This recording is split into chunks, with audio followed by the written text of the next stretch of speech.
Hey, good day everyone. Welcome to my channel, Mathematics of Today's Generation. Okay, kung bago ka pa lang dito sa channel ko, please don't forget to like, share, and subscribe.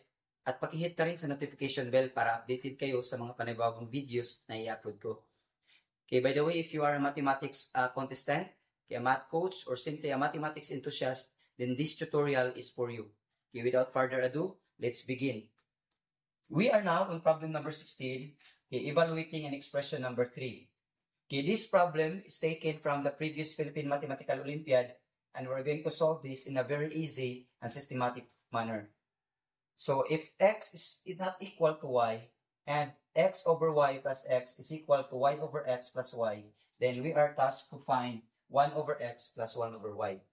Okay, there are so many ways to solve this problem, but in my own way, I will start from here. Okay, for my solution,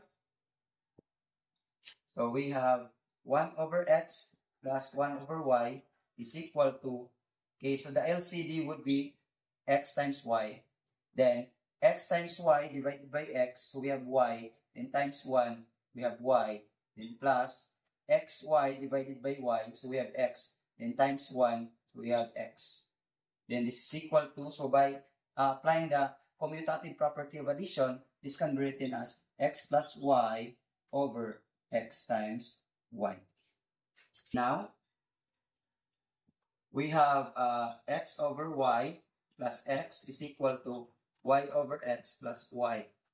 Then, we're going to multiply both sides of the equation by the LCD, which is x times y. So we now have x times y times x over y plus x is equal to y over x plus y times x times y.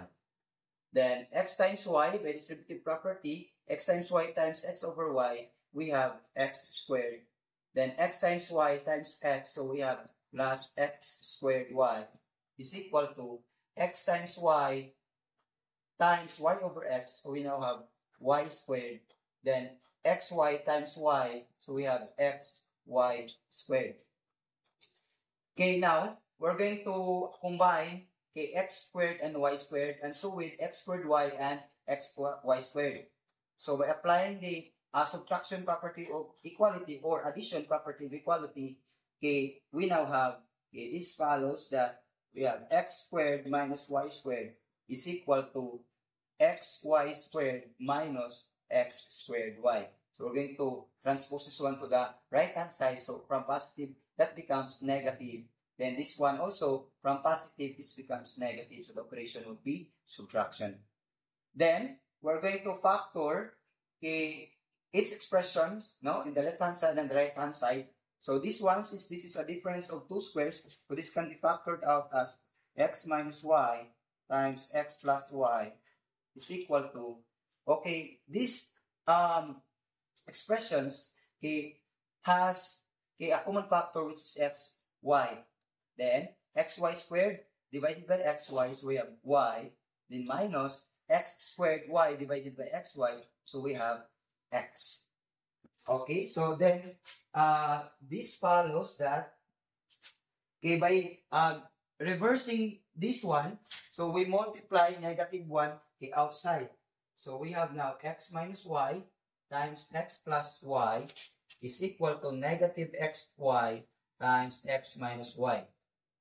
Okay, now we're going to divide both sides of the equation by x minus y because from our assumption that x is not equal to y, so it means dividing this expression would become defined. So now we have x minus y times x plus y divided by x minus y is equal to negative xy times x minus y divided by x minus y. Then x minus y divided by x minus y is equal to 1. And so this is equal to 1. So we have now x plus y is equal to negative xy. Okay, now we're going to substitute x plus y, which is equal to negative xy here. So we now have negative xy divided by xy, and negative xy divided by positive xy, this is equal to negative 1. And the value of the expression that we look for, which is 1 over x plus 1 over y, is equal to -1. Okay, and I think this is a good place to stop.